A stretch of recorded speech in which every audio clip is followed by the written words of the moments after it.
brutal truths about the degree apprenticeship application process. In this video, I'm going to go through 4 brutal truths you need to know for when you go through the degree apprenticeship application process.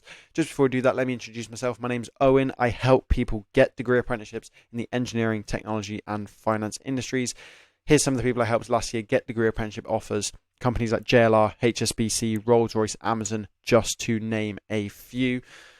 And if you want to be like one of the people on the previous slides who's getting their dream degree apprenticeship offers, then you can join my program. It'll be in link in the description, but don't worry about that now because we're going to talk about that later. For now, let's get into the video. So, brutal truths about the degree apprenticeship application process. Let's start off with the first one, okay? The application process is annoying, okay? So for degree apprenticeships, the application process is completely different for university. For university, you're going to write your personal statement, put it into UCAS, and it all gets sent off to your 5 different universities. Seems kind of like long because you have to write a personal statement, but really it's not that much. You just write the personal statement once and you send it off to all of them. With degree apprenticeship applications, it is very different, okay? Because number one, you have to do an individual application for each company you're applying for. With UCAS, you just send the same thing off to all the universities, no problem. With degree apprenticeship applications, it is different for each company. If you're applying to 2 companies, you have to do 2 different application processes. If you're applying to 5 companies, you have to do 5 different application processes. If you're applying for 10 companies, you have to do 10 different application processes. Okay? And not only that, each of these application processes is long and arduous, and there's many stages to it. So the first stage is going to be an initial online application. You're going to have to write a CV, write a cover letter, personalize them both for each company. Okay? You're going to have to answer application questions, things like why do you want to work here? What skills do you have? What do you know about, like, what technical knowledge do you have of this topic, right? But they're going to be different for each company. These could be like 500-word paragraphs, 3 of them, which you might have to write for each company you're applying to.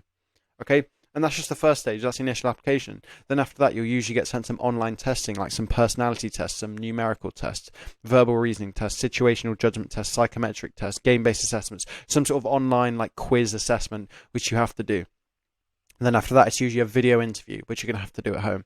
Okay? And then after that, it's an assessment center where you can do an interview and a presentation and a group exercise and a case study. Right? And you're having to do that for every single company. Okay? So it can get super annoying because you're having to do so much stuff. There's loads of stages. It's really long. And on top of this, if you're in year 13, you're going to have to do this at the same time as all your A-level work. So when you've got revision, when you've got assignments coming in that you need to do in year 13, you're going to have to be applying for these degree apprenticeships at the same time. Okay, if you're applying your gap year, you won't have this problem. But I know a lot of people are in year 13 and you're basically planning after your A-levels to start a degree apprenticeship in September. You're going to have to be doing these applications during your year 13. You're going to have to balance that A-level work with these annoying like application processes you're going to have to go through. Okay, so that's the first brutal truth you need to know, just to get your expectations there. This isn't like going to be easy. Okay, it's a really good package for engineering, technology, and finance industries in particular. Degree apprenticeships are a great package because you're getting work experience, you're getting a free degree, you're getting a salary. But that's sort of the price you're going to have to pay. Really good package, but it's going to be a bit more difficult on the front end doing all these different applications, okay? But I just want you to remember one thing about this. Is it supposed to be like this? There's going to be points when you're applying, you're like, oh my God, I have to like do this and do this and do this, and I have A-level work. It's supposed to be like this. The reason for that is because degree apprenticeships are such a good package, as I said, they're so popular. If they made the application process easy, they could literally get 20,000 or 30,000 people applying. Okay, if they made the application process really easy, just tick a few boxes, write one thing, send it off to everyone, and everyone's happy, so many people would apply. And this is what a hiring manager has told me. They purposely make the application process annoying to literally deter people from applying, to literally stop like 90% of people applying. Because if it was just a tick box, then 30,000 people would apply to these degree apprenticeships. They purposely make it difficult. And it means you have to like go through all these different sections, do these interviews, do these paragraphs, or do these online testing.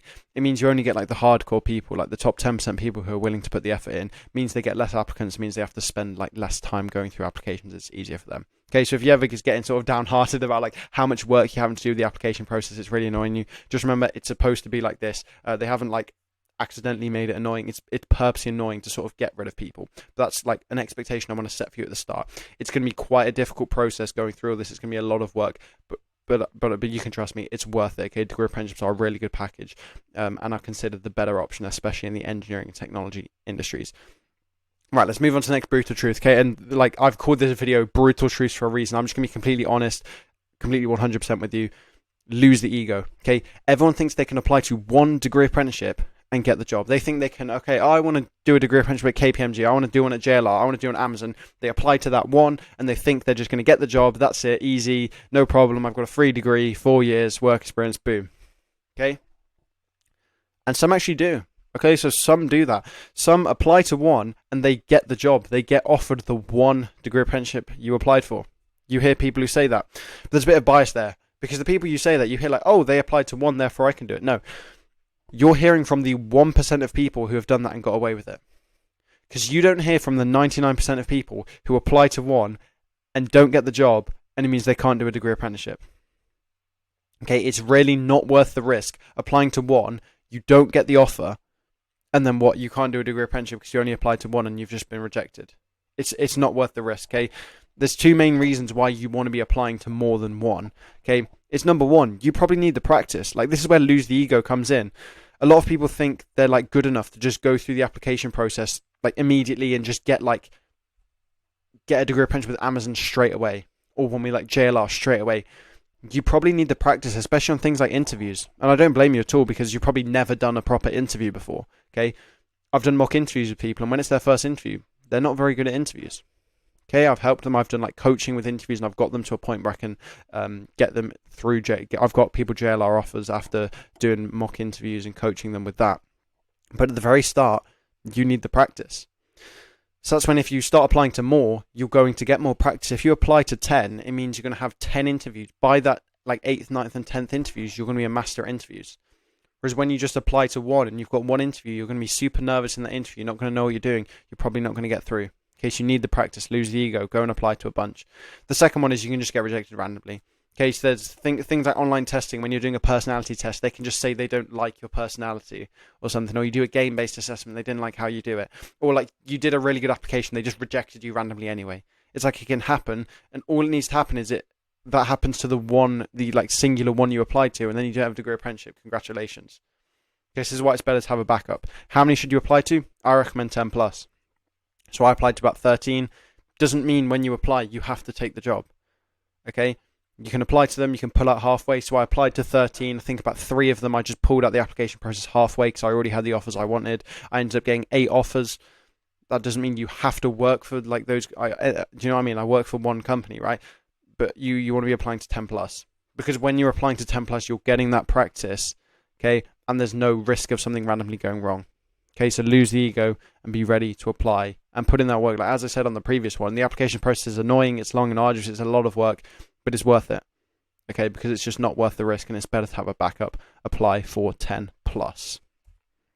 Next one is act with urgency. Okay, so as I said, degree apprenticeships are very popular. It makes sense. They're an amazing package. You're getting a free degree, you're getting a salary, and professionals regard it as the best route currently because of the work experience you're getting. And because they're so popular, it means vacancies can close early. And I say can close early. It's probably more accurate if I say they do close early. So if there's a vacancy which says it's going to close on 31st of March, it's probably going to close on the 15th of March. It's probably going to close on the 10th of March. Right? It's going to be closing early. I've seen applications close weeks early, even about a month early. So, for example, last year, JLR, their application window, it said initially it was going to be like, it was going to go until like mid-March, end of March. There were JLR roles which were closed mid-February, like a whole month before. Okay, because they're so popular, these companies are getting so many applications. Once they got like so many applications, they're just going to close. They're going to close the vacancies because they can't handle any more. Okay, so that's why you want to be like applying early, because you don't want to like risk. Oh, I'll just wait a bit. You come back to your company, you come to apply 2 months later, and they've closed the vacancy early because they had so many people. Okay, but it's not only that. It's not only about missing the application window, because that's like a very extreme end of it. It's also actually easier to be successful the earlier you apply. So let's say, let me give you an example here. Let's say applications open on January the 1st, just to make it easier, and they close on 31st of March. Okay, as I said, well, from what I just said, we know we don't want to be applying on like the 30th of March, 29th of March, anything like that, because they're probably going to close early. You want to be applying like much earlier than that, so like January, probably first bit of February, right? But even better is if you apply within the first 7 days. Okay? Because it is easier to be successful when you do this, when you apply earlier. Because think about it. you're the first person to apply. It means you're going to be the first person to get accepted to online testing. You're going to be the first person to get accepted to the video interview. You're going to be the first person to get accepted to the assessment center. You're going to be in one of the very first assessment centers. Companies run a bunch of assessment centers, so if it's like a big company that does a big cohort, maybe they take on like 50 degree apprentices, they're going to run a whole bunch of assessment centers over a whole bunch of weeks, like putting through hundreds and hundreds of people through interviews, right? It's so much easier to be successful if you're in one of those first ones. Because let's say they have 50 spaces, 50 degree apprenticeships they're going to hire this year. If you're in the first assessment center, it means they have 50 spaces to fill, which means you have a pretty good chance, well, a higher chance of getting in there. Compared to if you're literally in the last assessment center they do when they have one space remaining. One space remaining. You know how difficult it's going to be to get into that one space when they still have candidates they're going through and they have one space. It's going to like they're only going to be taking absolute killers, like the very best. When you're in like the first application process, the first assessment center, they have 50 vacancies wide open. It's so much easier to get, like the standards they're accepting are lower. Right, there's literally 50 spaces. It's so much easier to get in. I was helping people with JLR last year, and I helped them with initial application online testing, making sure they did really well, and that got them into some of the very first assessment centers, and they ended up getting the job. Okay, so apply early, because number one, you don't want to miss out, but number two, it's going to make your application process easier. It's going to increase the chances of you getting a successful offer, because there's just more vacancies available by the time you get to those assessment centers. Okay, apply early, don't procrastinate. Okay, you got to do the hard work. So I was working with someone last year, helping him on his initial application, and he just kept delaying it. And I think it took him like 6 weeks from when I like started helping him, and like we started talking about it, until we actually like had put everything together, ready to apply. Okay, and it was like on that night, like 6 weeks later, I was like, we need to do this. We need to get this submitted. I stayed up till like 1 a.m. helping him with his application, his cover letter, and all this sort of thing. But you don't want to do that. You don't want to be waiting 6 weeks procrastinating, okay? Do the hard work. Try and apply as soon as possible. If you can do it in the first 7 days of a vacancy opening, that is absolutely perfect. Okay? Act with urgency. Don't procrastinate. Do the hard work. It is worth it.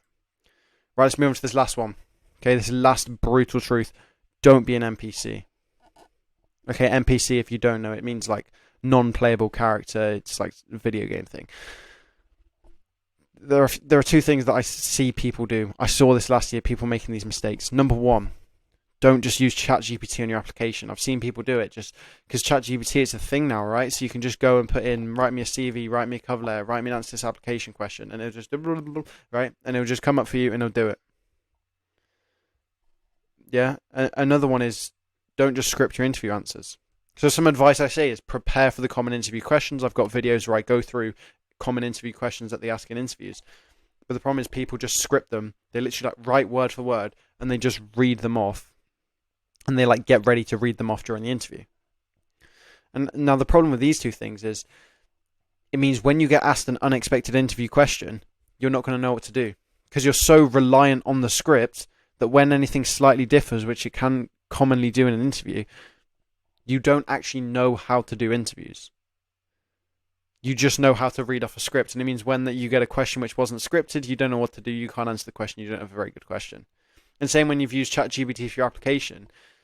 You haven't really thought about your own skills, your own experiences. You haven't really thought about how to like make yourself match the job description, how to make yourself a good candidate, because you haven't had to like learn those things. You've just whacked it in ChatGPT, forgotten about it. Okay, so this is why don't just be like an NPC who's just going to take the easy route. Oh, ChatGPT, oh, script it. And then you get into the interview and you have no idea what's going on. You just sort of just sit there like that. Right? You want to focus on leveling up your interview skills rather than reading off those like scripted ChatGPT answers. Because the problem is, yes, it's easier, but the problem is you get into an interview and you don't know how to do an interview and you get rejected because you have a bad interview performance, because you have no idea how to do interviews. You don't have those interview skills. And interview skills are like so important for these degree apprenticeship applications. That's probably the number one skill, because every single degree apprenticeship application is going to end with an interview. That's going to be like the last step you do is an interview. If you don't impress in the interview, it's game over. You're not getting a degree apprenticeship. I'll just be honest with you. So have a think, like right now, have a think to yourself, how confident am I in doing an interview? If I had to do an interview with you right now, how confident would you be? And would you know what to say? Okay, how confident would you be with communicating, that sort of thing? And this is where practice comes in, leveling up your interview skills. Okay, but this is the final sort of brutal truth I wanted to end with, is just don't be an NPC who just takes the easy route, because you're going to struggle in the interview. It's better to focus on leveling up your interview skills. Okay, and if you do want help with your interview skills, more personalized help, then what I did last year was I did coaching for interviews. I also had a program where I had courses for the different degree apprenticeships with different companies, that sort of thing. In there is going to be everything you need to get your dream degree apprenticeship offer, okay, including some company-specific things. Last year I did things for JLR, Amazon. There's going to be coaching on how to improve your interview skills, okay, which means you can go into that interview and you can smash it, okay. There's 2 testimonials from people last year, which you can have a read of there. But if you're interested in that, go click the first link in the description now. And that's the end of the video. So thanks for watching. Those are some brutal truths. If you want to know more about degree apprenticeships, if you're serious about getting a degree apprenticeship next year, go click the first link in the description. Thanks for watching. Have a great rest of your day. Peace out.